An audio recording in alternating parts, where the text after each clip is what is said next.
Weekend 2026. Got with me now, retired. Yeah, recently, yes. Recently retired. Steve Robertson out of Columbus. Yep. What's been going on? Nothing. Good weekend, man. Packed house, great people, a lot of things going on. Spent the morning, how you doing, man? Spent the morning out getting set up for a Mid-Rise Mayhem program. We're running tomorrow and Sunday, so looking forward to that. Is that at the training building? We're out of Cranberry, yeah. Yeah. Their training tower. So the program basically is skill stations initially. Usually it's a 2-day format of hands-on, but we're running individual 8-hour days just to expose have more people to be able to be exposed to it. But we work a well hole station, how to stretch a well hole, how to do. We talk a lot about ram hits and velocity of streams and just different things, the unique challenges that the mid-rise is going to bring, because it's not, people want to treat mid-rise as a high-rise, and it's not. Yeah. You're looking at 3 to 6 story buildings under 65 feet, and it's, for so long we've always just looked at it and said, it's just like, don't worry about it, kid, it's sprinkler. If you're watching the intraweb at all, you're going to see the roofs of these buildings are being burned off nationally because we're treating it like a high-rise fire, and it's not a high-rise fire. That's probably the biggest thing. The other thing, there's a couple big pitfalls with them. Number one is void spaces, the amount of void spaces that are in them. And number two is you got a 400-foot hallway. Yeah. How much hose are you taking right now? If you go to a high-rise job and you pull your high-rise packs, how much hose are you taking to the fire floor? 150. 150 feet, right? And you're hooking up to the standpipe on the floor below the fire, right? Yeah. You got to go to the middle of a 400-foot hallway. What are you already? You're short, right? So why did I guess what I'm getting at is, why did you choose to do that when you know you're already short? And the answer is very simple. We haven't given you another option. Yeah, no, that's good. We have not taught you another way to do this. So that's what we try. That's the big part of the program, is teaching a system. And to be a good system, especially in stretching hose, it has to be 3 things: expandable, contractible, and repeatable. If we can't expand the system, if we can't contract the system to make it smaller, and it can't be repeated on a daily basis or multiple times, it's not really a good system. And that's what I think the big takeaway of the program is what we talk about, teaching you how to put 200 feet in the stairwell on the fire floor. We talk about not using the standpipe, because there's a big thing with these buildings that, depending on the square footage of the floor, it may be what we call a 13R system. So the big difference between a 13 and a 13R, that's the sprinkler code. A full 13 system, like here at the Marriott Hotel, metal piping, and it requires an output of water of 0.10 gallons per minute per square foot. A 13R only requires 0.05, half the water. And it's not, is that required with metal piping? It does not require metal piping. It's PEX piping. None of the void spaces are sprinklered in these buildings if they're 13R. No, it's not good. They're designed as an escape sprinkler. They're not designed to put the fire out. So we have a false sense of security going in there. The other thing about a 13R, you'll see standpipes in them, but they're only on domestic water pressure. So whatever your domestic water is all you're going to get out of that standpipe. They don't have fire pumps. So there's a lot of pitfalls there that guys just assume because they see a standpipe, there's a fire pump and there's going to be water coming out and we're going to get everything we need. Nothing could be farther from the truth.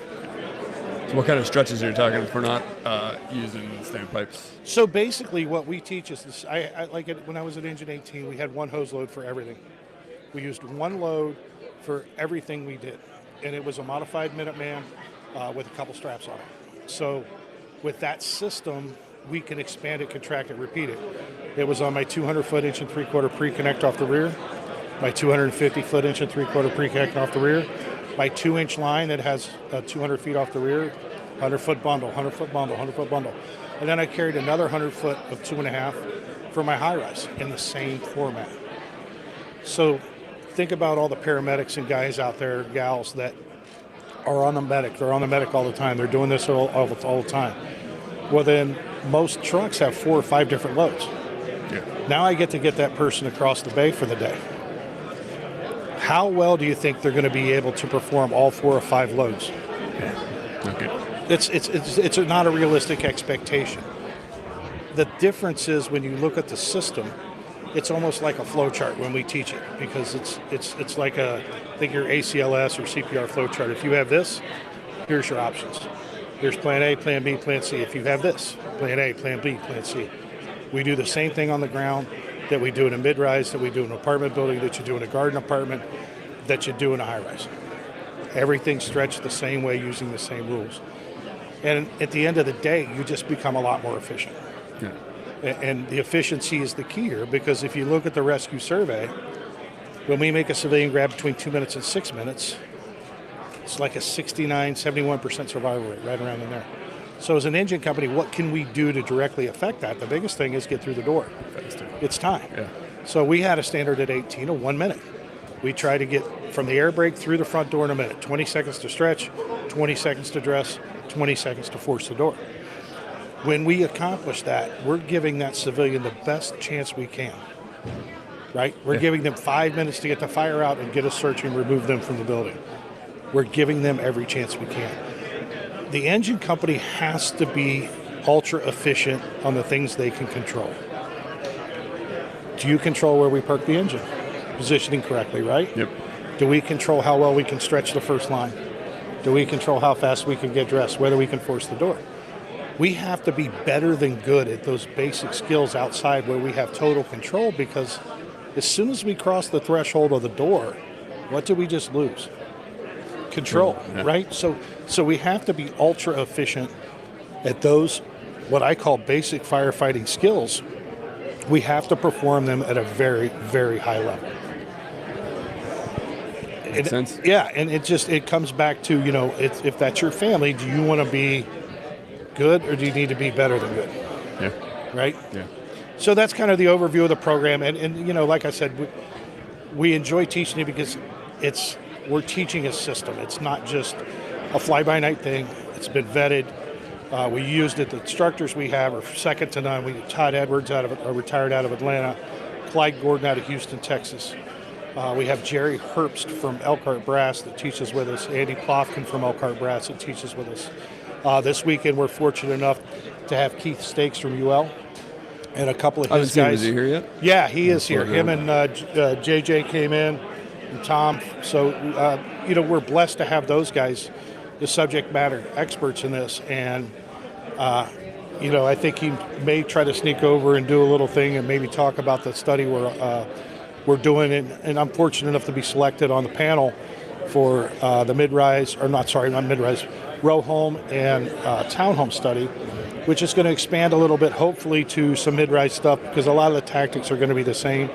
It's just getting off the ground, but I think there's going to be some really good stuff that comes out of that, and I'll let him talk about that more. But I'm glad to see they're continuing with that. I mean, it's the sky's the limit. They're going to all the different building construction types now. Yeah, and that's what I'm saying is the best part about this to me isn't that. It's a matter of, okay, you have my 36 years experience. You had Clyde's 38 years. You had Todd Edwards 40 years. Jerry Herbst 42 years. You can take my word for it. I don't want you to have to take my word for it. I want you to number one, listen.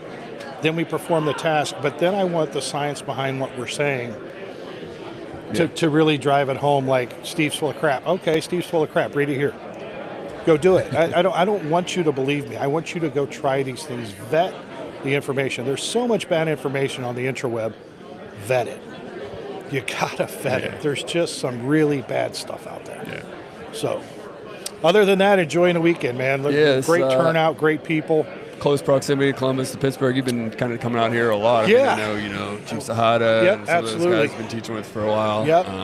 But you've been probably part of this since its first year. I have been, and Jimmy and I were very close friends. I was fortunate enough to teach with Jimmy Crawford for a lot of years and got to know Jimmy Ellis very well, very good friend, and I can't think of a better way to honor a great man than this, because I can tell you he'd absolutely love this. Yeah.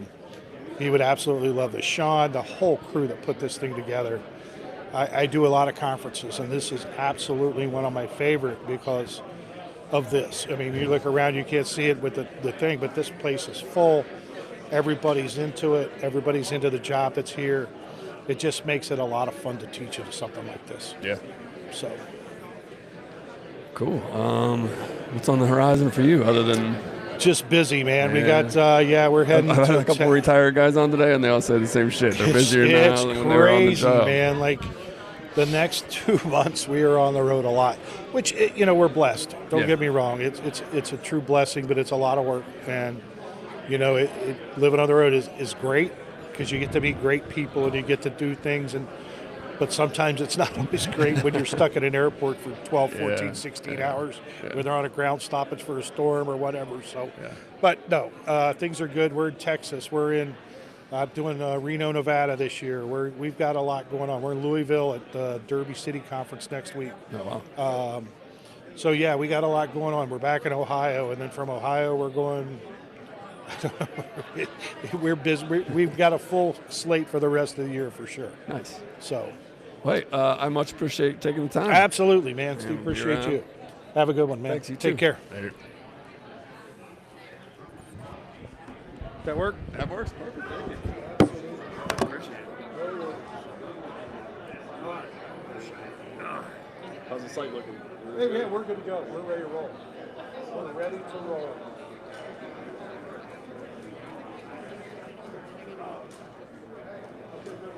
Yeah, absolutely.